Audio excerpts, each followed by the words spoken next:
presque 22h10, vous êtes dans Week-end Direct. Nous commençons avec cette vigilance orange en cours sur 28 départements français. Vigilance pour vent et orage qui, vous le voyez, touche une bonne partie du territoire. La Gironde, les Landes et les Pyrénées-Atlantiques viennent de repasser en vigilance jaune. On est donc ce soir, à l'heure où je vous parle, à 28 départements concernés par cette tempête donc, qui a traversé la France. Tempête qui a provoqué une tornade en Mayenne. Elle a duré au moins 10 minutes. Elle a provoqué des dégâts importants sans faire de victimes. Regardez les images, elles sont commentées par Emeline Darcourt. Tornade en cours dans le 53, en Mayenne. La voie reste calme, mais l'événement est impressionnant.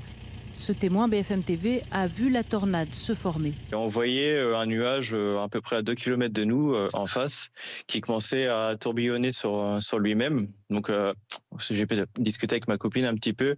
Je me suis dit, c'est propice à créer une tornade. Et après, on a commencé à voir apparaître le tuba qui se dirigeait vers le sol. Donc, au début, c'était pas trop craignos. Et après, au bout de 2 minutes, on a commencé à voir qu'il s'épaississait et qu'il se rapprochait de plus en plus du sol. Et après, on a vu pendant 7-8 minutes le nuage de débris qui était au niveau du sol. Donc là, on savait qu'il allait provoquer pas mal de dégâts, quoi. La tornade, filmée ici un peu plus tard, a nécessité 4 interventions des pompiers, notamment pour des hangars agricoles écroulés sur les communes de Juvigné et Saint-Pierre-des-Landes. À Billières, dans les Pyrénées-Atlantiques, l'orage a été court, une dizaine de minutes seulement, mais avec des précipitations soutenues.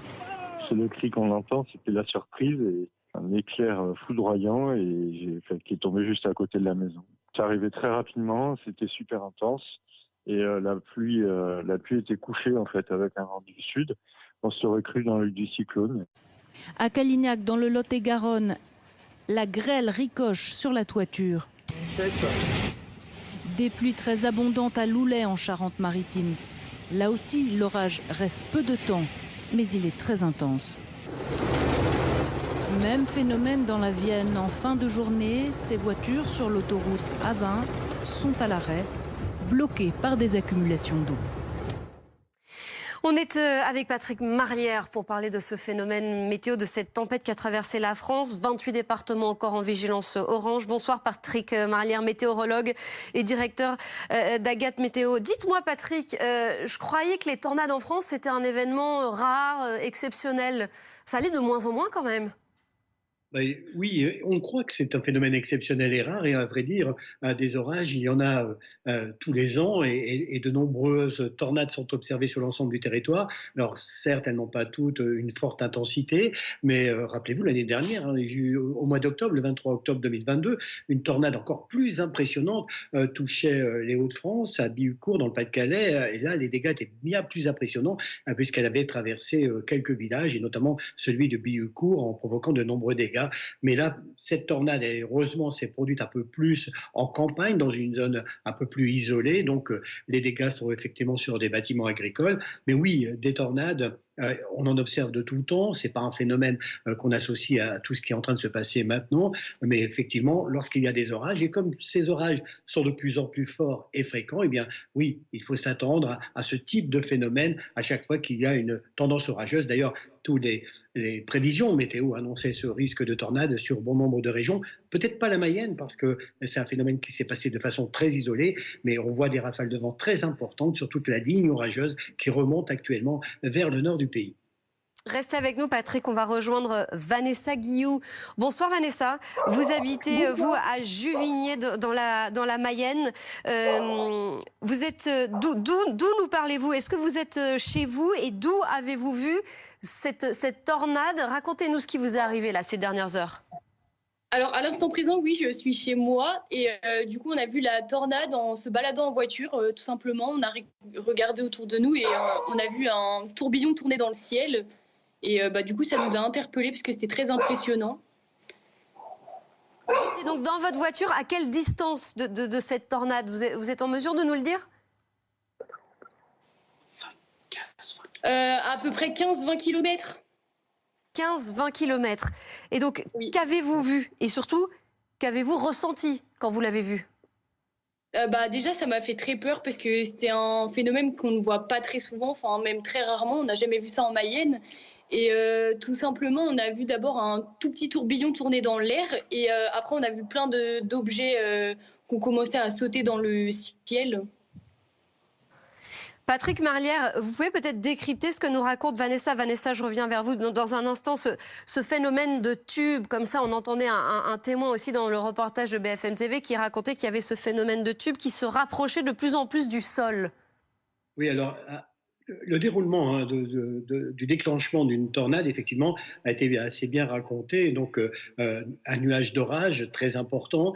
Il se forme ensuite en dessous, avec ces vents tourbillonnants, un tuba. C'est-à-dire, c'est effectivement ces vents qui sont tourbillonnants et qui redescendent. Ça forme un tube qui sort de la base du nuage. Et puis, en même temps, souvent près du sol, ce qu'on observe moins, puisqu'on est plus attiré par l'œil, on est attiré plus par ce tuba, ce petit tube qui descend de la base du nuage.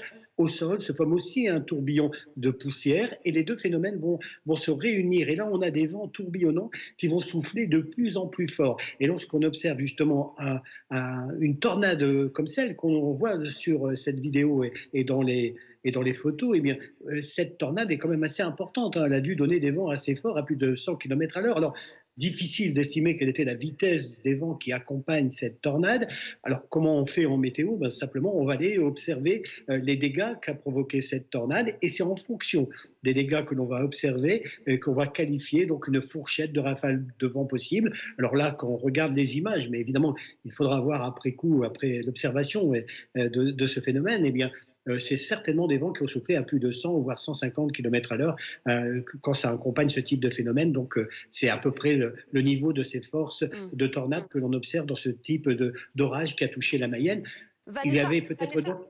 Oui, je reviens vers vous, Patrick, dans un instant, mais je voulais rebondir sur ce que vous disiez. Vanessa, vous aviez l'impression qu'elle avançait vite, cette tornade, et ça a duré combien de temps? Ah oui, ça allait de plus en plus vite.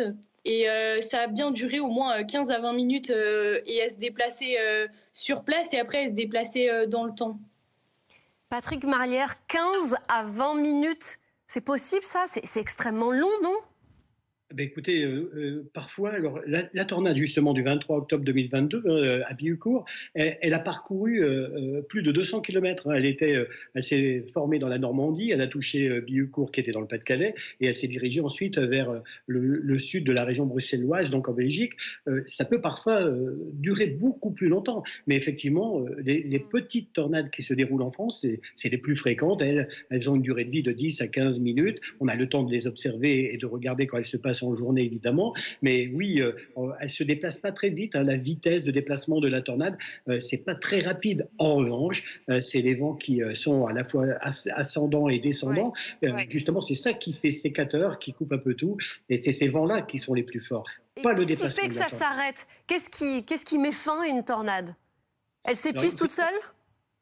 Elle peut s'épuiser toute seule parce qu'elle parcourt, évidemment. Il faut qu'il y ait des conditions favorables pour qu'elle puisse se déplacer et donc avancer. Mais effectivement, elle va mourir d'elle-même parce que souvent, le nuage d'orage qui a provoqué, qui était à l'origine de ce phénomène, lui a provoqué d'autres phénomènes, des chutes de grêle, des averses et tout. Et ce nuage est en train de s'effondrer. Alors, quand ce nuage s'effondre, eh bien, c'est tout qui s'effondre, y compris la tornade qui l'accompagne. Alors, c'est pour ça que ça dure dans un temps très court, pas plus d'une dizaine de minutes, dans les tornades les plus fréquentes et les plus faibles en France. Parfois, je vous dis, ça dure beaucoup plus longtemps.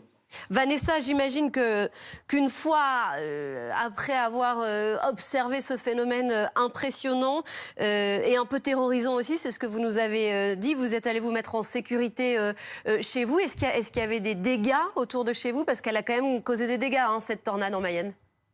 Ah oui, il y a énormément de dégâts autour de chez moi, notamment des fermes qui ont été complètement ravagées. Aucune habitation n'a été touchée, mais beaucoup de fermes. Et depuis 18 heures, nous n'avons plus d'électricité chez nous. Toujours pas d'électricité? Il y a d'autres foyers comme vous qui sont privés d'électricité après le passage de cette tornade? Oui, tous les foyers du coup qui ont été touchés par la tornade et tous ceux qui habitent autour de chez nous n'ont toujours pas d'électricité à l'heure actuelle.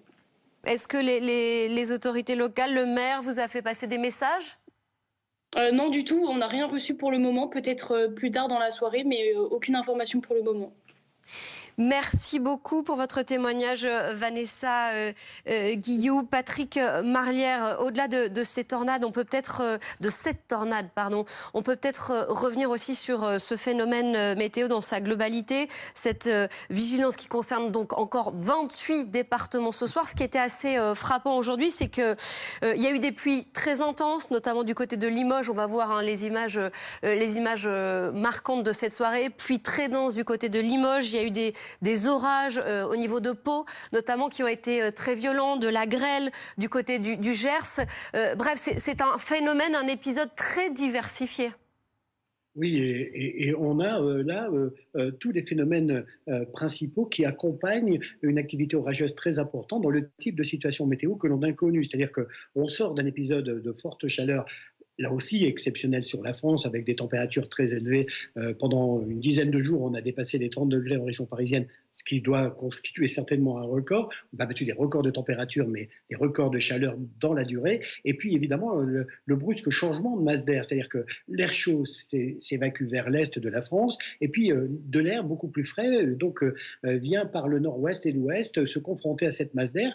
Et bien justement, c'est cette confrontation entre ces deux masses d'air qui fabrique ces nuages d'orage, et cette ligne, elle était bien prévue, s'étend des Pyrénées jusqu'à la région parisienne où elle est actuellement, et elle va aussi remonter vers les Hauts-de-France. Donc oui, on observe un peu tous les paramètres exceptionnels, vous l'avez cité. Donc on a dû évacuer à Pau la foire vers 18h30. Alors, on a eu des chutes de grêle parfois même supérieures à 5 cm dans le Gers, des pluies très importantes à Limoges et certainement... De ping-pong, hein. Oui, et comme des balles de ping-pong, je veux dire que ça fait déjà 2-3 ans que l'on observe des chutes de grêle aussi conséquentes sur la France.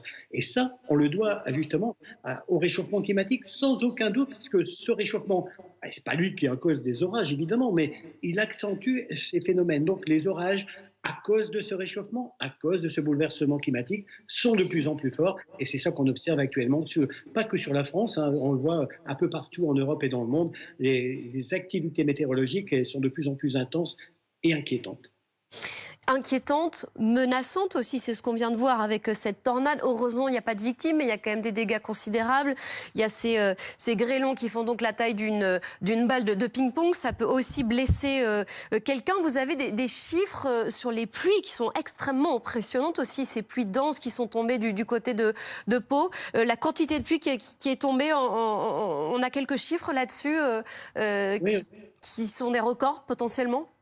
Non, pas encore, parce que je regardais justement, juste avant de prendre l'antenne, et je regardais les hauteurs de pluie sous ces orages. Alors certes, c'est des valeurs entre 50 et 60 mm, mais c'était ce qui était un peu prévu, d'ailleurs supérieur à 40 mm par heure. Donc il faudra faire le cumul d'ici demain matin pour voir ce qui est réellement tombé. Alors ça n'a rien de comparable avec les épisodes Cévenol de ces derniers jours, où là, c'est quasiment un an de pluie en quelques heures, donc c'est pas comparable du tout. Mais là, effectivement, sous ces orages, les pluies sont très conséquente. Elle dure aussi l'espace de quelques minutes, le temps que passe cet orage. Donc évidemment, ça c'est très impressionnant. Mais là, pour l'instant, au niveau des chiffres, des vents comme des précipitations, il n'y a rien pour l'instant d'exceptionnel dans ces mesures, mais il faudra y revenir certainement demain pour faire le point complet sur cette situation météorologique. Toute dernière question rapidement, Patrick Marlière, parce que j'avais évidemment 30 000 questions sur la tornade, parce que c'est effrayant, mais c'est aussi fascinant, ces phénomènes météo. Comment on se protège face à une tornade? On avait cette jeune femme là, qui nous disait tout à l'heure qu'elle était dans une voiture et qu'elle l'avait observée depuis sa voiture, cette tornade. Alors elle était à 15 ou 20 km de la tornade, mais si on se retrouve plus près, où est-ce qu'il faut se mettre? Qu'est-ce qu'il faut faire?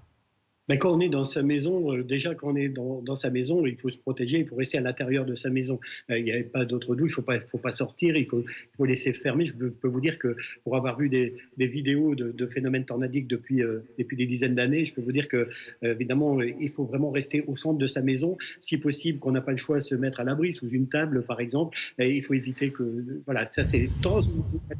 Quand on est dehors, en revanche, il faut essayer de se planquer comme on peut déjà, mais surtout si on peut éviter. Je veux dire que les tornades, comme ça ne se déplace pas très vite, on les voit à l'avance. Ce qui est Ce qui est embêtant, c'est quand elles arrivent plutôt en soirée et en cours de nuit. Là, c'était en journée. Comme vous avez pu le voir sur les vidéos, on les voit de loin. Évidemment, il faut essayer d'éviter de s'en rapprocher parce qu'elles peuvent aussi parfois changer de direction. Elles ont des rotations dans leur déplacement, donc il faut être extrêmement prudent. Mais dans un premier temps, quand c'est des tornades aussi importantes, c'est difficile de s'en écarter. Mais s'il faut se protéger, on peut se mettre dans un champ, on peut se mettre à l'abri, mais surtout s'en éloigner le plus possible. C'est déjà les orages, on les voit de loin, vous savez, donc on peut s'en éloigner. C'est vraiment le phénomène le plus important. Ce qu'il faut faire en premier, c'est vraiment s'éloigner des orages. Merci. S'éloigner. Merci beaucoup, Patrick Marlière.